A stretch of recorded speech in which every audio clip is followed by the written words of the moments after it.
Hello friends, welcome to Fathima சமையல். இன்றைக்கி நம்ம சிக்கன் பிரியாணி ரொம்ப வெரி வெரி டேஸ்டியாக கொஞ்சம் நல்லா அதிகமாகவே ஒரு 2 படி, அதாவது 3.5 கிலோ பாஸ்மதி அரிசியில் நான் செய்ய போகிறேன். இப்போ அது எப்படி செய்கிறது அப்படிங்கிறத இப்போ நான் உங்களுக்கு சொல்கிறேன் வாங்க. இப்போ வந்து அது ஒரு பாத்திரம் வச்சுக்கோங்க. அதில் ஒரு 1/2 லிட்டர் கோல்டு வின்னர் எண்ணெய் தான் நான் ஊற்றிருக்கேன். அதை ஊற்றிக்கலாம். அதில் பட்டை, கிராம்பு, ஏலக்காய், அந்த பிரிஞ்சி இலை எல்லாம் போட்டு அது கொஞ்சம் பொரிஞ்ச உடனே நம்ம வெங்காயத்தை போட்டுடலாம். வெங்காயம் வந்து நான் ஒரு 1.25 கிலோ வெங்காயம் சேர்த்துருக்கேன். அதில் ஒரு 7-8 பச்சை மிளகாய் அதையும் சேர்த்துட்டு, அதுக்கு இந்த வெங்காயம் சீக்கிரம் வதங்கணுங்கிறதுக்காக அதுக்கு கொஞ்சம் உப்பு சேர்த்துடலாம். உப்பை சேர்த்துட்டு அதை நல்லா நம்ம வதக்கிக்கலாம். இது ரொம்ப டேஸ்டியான ஒரு பிரியாணி. இது நீங்கள் செஞ்சு பாருங்கள், ரொம்ப டேஸ்டியாக இருக்கும். இப்போ இது நான் வந்து ஒரு 10 பேருக்கு சாப்பாடு கொடுக்கணும் அப்படிங்கிறதுக்காக இப்போ நான் ஒரு ஃப்ரைடே அதுக்காக செய்யலான்னு நான் செஞ்சிட்ருக்கேன். இப்போ இதில் கொஞ்சம் புதினா, மல்லி, 1 கை 2 கை புதினா, 1 கை புதினா, 2 கை கொத்தமல்லி, இதெல்லாம் நறுக்கி வச்சுருக்கேன். 2 கலந்தாச்சு, அதனால் கலந்த போட்டாச்சு. இது கொஞ்சம் லைட்டாக அது வதங்கிக்கட்டும். இப்போ வதங்கிடுச்சு. இதில் கொஞ்சம் நம்ம இஞ்சி பூண்டு விழுது பாருங்கள். ஒரு குழிக்கரண்டி, பெரிய குழிக்கரண்டியில் 1 குழிக்கரண்டி இஞ்சி பூண்டு, 1 குழிக்கரண்டி பூண்டு, 1 குழிக்கரண்டி இஞ்சி, அது 2 குழிக்கரண்டி அளவுக்கு நான் இதில் சேர்த்துருக்கேன் இஞ்சி பூண்டு பேஸ்ட்டு. அது கொஞ்சம் லைட்டாக வதக்கிக்கலாம். பாருங்கள், இப்போ ரொம்ப சூப்பரான ஒரு பிரியாணி தான் இது. மட்டன் கொஞ்சம், சிக்கன் வந்து நம்ம கொஞ்சமாக தான் சேர்த்துருக்கோம். அரிசி கொஞ்சம் அதிகமாக போடுறோம். அதுலேயும் அது அப்படி போட்டாலும் நமக்கு ரொம்ப டேஸ்டியாக இருக்கும். இப்போ இதில் ஒரு 6 ஸ்பூனு கரம் மசாலா, இது ஹோம்மேட் கரம் மசாலா, அது ஒரு 6 ஸ்பூனை அதில் போட்டுக்கலாம். அது லேசாக எண்ணெயில் வதக்குங்க. இப்போ வந்து இதில்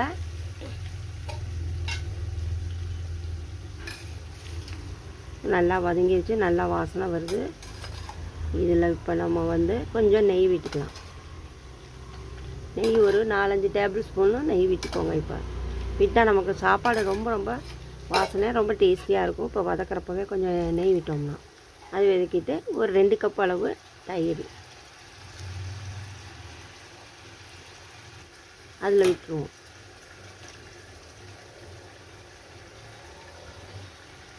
ரெண்டு கப்பு தயிர், 1/2 லிட்டர் தயிரை நம்ம ஊற்றலாம், கரெக்டாக இருக்கும்.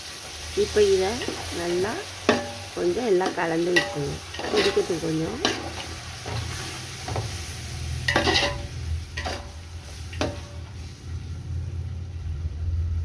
இதில் பாருங்கள் நல்லா கலங்கிடுச்சு. நம்ம வந்து மிளகாத்தூள் இதில் நம்ம சேர்ப்போம். மிளகாத்தூள் வந்து நான் நல்லா இதுக்கு நல்லா காரமாக இருக்கிறதுனால 1 கிலோவுக்கு 2 ஸ்பூன் அளவுக்கு நான் போடுறேன். இது 3 கிலோ அரிசி, 2 கிலோ சிக்கன், 6 ஸ்பூனு மிளகாத்தூள் போடுறேன். இது கொஞ்சம் காரமாக இருக்கும், மீடியமான காரத்தில் இருக்கும் இந்த மிளகாத்தூள். அதனால இது ஒரு 2 ஸ்பூன் போடுறேன். கம்மியாக இருந்தால் நீங்கள் 2.5 ஸ்பூன் போட்டுக்கோங்க. ரொம்ப ஆந்திரா மிளகாய் மாதிரி குண்டு மிளகாய் பொடியாக இருந்தால் நீங்கள் 1.5 ஸ்பூன் தான் போட்டுக்கணும், இல்லைன்னா சாப்பாடு ரொம்ப காரமாக வரும். இப்போ இதில் அது வதக்கியாச்சு. வதக்கி அந்த பச்சை வாசனை போகிற வரைக்கும் அதை வதக்கியாச்சு. இதில் இப்போ தக்காளி, நான் 1.25 கிலோ தக்காளி, 1.25 கிலோ தக்காளி போடுறேன். இது வரைக்கும் என்னோடய சேனலை சப்ஸ்கிரைப் பண்ணாமல் இருந்தால் சப்ஸ்கிரைப் பண்ணிடுங்க. பக்கத்தில் உள்ள பெல் ஐக்கானை கிளிக் பண்ணுங்கள். ஷேர் பண்ணுங்கள், லைக் பண்ணுங்கள், கமெண்ட் பண்ணுங்கள். இந்த தக்காளி தண்ணி இல்லாமல் ஊற்றுறது தான் நல்லது, ஏன்னா அப்போ தான் சீக்கிரம் வதங்கும். அதுக்கப்புறமா நம்ம தண்ணி ஊற்றுறப்பவே நம்ம இந்த தக்காளி ஜூஸை சேர்த்துக்கலாம். இப்போ அது நல்லா வதங்கட்டும். தக்காளி கொஞ்சம் நேரம் வதங்கட்டும். அப்படியே மூடி வச்சுருங்க. இப்போ அதில் நம்ம சிக்கனை சேர்த்துடலாம். இது ஒரு 2.5 கிலோ சிக்கன்.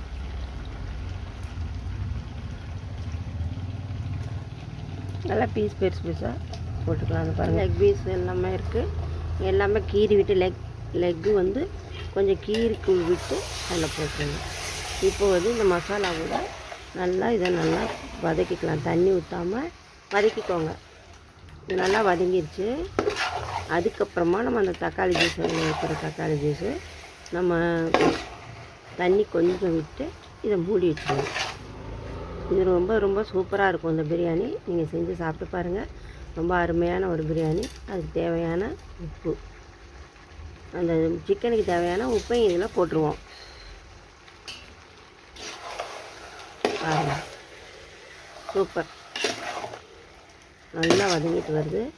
ரொம்ப ரொம்ப ரொம்ப பயங்கரமான ஸ்மெல்லு. ரொம்ப ரொம்ப ரொம்ப டேஸ்டியாக இது ஒரு 2-3 நிமிஷம் அப்படியே மூடி வச்சுருங்க. அது நல்லா வதங்கி வற்றி இருக்கும்.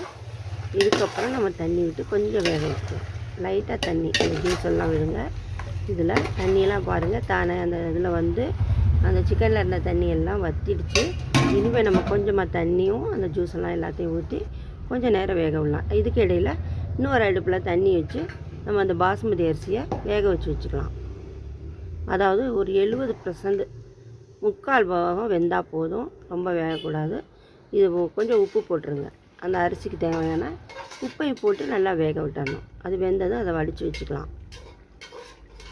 இப்போ இது பாருங்கள் வெந்துருச்சு. இப்போ சிக்கன் வந்து நல்லாவே வெந்துருச்சு. இப்போ நம்ம இதில் அரிசி அந்த வடித்து வச்சுருக்க அந்த ரைஸை இதில் போட்டுடலாம். நான் 2 அது 1 பத்தாதனால 2 பாத்திரத்தில் நான் வடித்து வச்சுருக்கேன். அதை போட்டுருவோம். பாருங்கள் எவ்வளோ சாதம்னா எவ்வளோ ரைஸ் இருக்குது. இது ரொம்ப சூப்பராகவும் இருக்கும், ரொம்ப நல்லாவும் இருக்கும். இப்போ பாருங்கள், இதை நம்ம வச்சு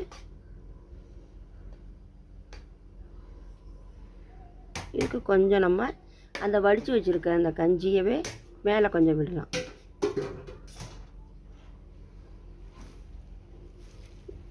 கொஞ்சம் கஞ்சியை விட்டுருங்க. இந்த லெவல் பார்த்துட்டு ரொம்ப சூப்பராக பாருங்கள். அடியில் இருந்து அப்படி லைட்டாக அது கீழே இருக்கிற அந்த குருமாவெல்லாம் மேலே வர மாதிரி கொஞ்சம் லைட்டாக நம்ம கிண்டிக்கலாம். ரொம்ப கிண்ட வேண்டாம், லைட்டாக கிண்டி விட்டுருங்க. அரிசி உடையாமல் நம்ம கிண்டணும். இப்போ இதுக்கு மேலே கொஞ்சம் நெய் விட்டுக்கலாம். நெய்யை விட்டு மேலே ஊற்றிக்கலாம். அவ்வளோதான். இதில் வந்து கொஞ்சம் நான் லெமன் ஜூஸை வந்து ஆரம்பத்திலே விட மறந்துட்டேன். நான் சிக்கன் வேகும்போதே லெமன் ஜூஸ் ஊற்றுவேன். அது பட் மறந்து போச்சு. அதை நான் இப்போ ஊற்றிடுறேன்.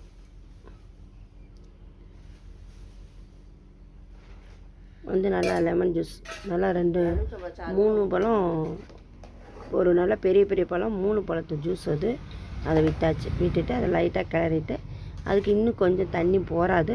நம்ம இன்னும் கொஞ்சம் அந்த கஞ்சி வடித்து வச்சுருக்க அந்த கஞ்சியவே இது மேலே விட்டுடலாம். விட்டுட்டா எல்லாம் புளிப்பெல்லாம் எல்லாம் கலந்துக்கும். ஜூஸ் வந்து எல்லா இடத்துக்கும் பரவிக்கும். நீங்கள் வந்து மறந்துடாமல் அந்த சிக்கன் வேகிறப்பவே ஜூஸை ஊற்றிடுங்க. இல்லைன்னா அரிசி போடுறதுக்கு முந்தி அந்த குருமாவில் ஜூஸ் ஊற்றிட்டு அதுக்கப்புறமா அரிசி போட்டுக்கோங்க. இப்போ கொஞ்சம் கஞ்சி ஊற்றிக்கலாம். ஏன்னா நமக்கு வேகிறதுக்கு அது தண்ணி பத்தாது. அதனால் இது கரெக்டு லெவலுக்கு வேகணும். அதனால் அந்த கஞ்சி கொஞ்சம் ஊற்றிடுங்க. சரியாயிடுச்சு பாருங்கள். இப்போ மூடி வச்சிடலாம், தம் வச்சிடலாம். அதில் இருக்க அந்த கஞ்சியவே மேலே எடுத்து நான் வச்சிட்டேன். அது வெயிட்டுக்கு வெந்துருச்சு. இப்போ அரிசி நல்லாவே அது வெந்துருச்சு. அடியில் இருக்கிறது மேலே வர மாதிரி அதை நல்லா கிண்டி விட்டுருங்க. அரிசி உடையாமல் ஜாக்கிரதையாக ரொம்ப கேர்ஃபுல்லாக நம்ம கிண்டணும். பாருங்கள் எப்படி இருக்குது பாருங்கள். இப்போ இதை நம்ம ஹாலில் வச்சு நாங்கள் வந்து இப்போ பார்சல் பண்ண போகிறோம். அலுமினிய பேக்கு அந்த இது இல்லை, நம்ம பார்சல் கட்டுற சாப்பாடு கட்டுறது. அதனால் இப்போ நான் பழைய ஓல்டு நியூஸ் பேப்பரில் ஒரு பட்டர் பேப்பர் வச்சு அதில் சாப்பாடு, அந்த கேசரி, இனிப்புக்கு கேசரி, அந்த தால்ச்சா, ரைத்தா, ஆனியன் ரைத்தா, இது எல்லாத்தையும் வச்சு பார்சல் பண்ணி அதை நல்லா கட்டிடலாம். கட்டிட்டு அதை வச்சு எடுத்து நம்ம கொண்டு போகணும். தால்ச்சா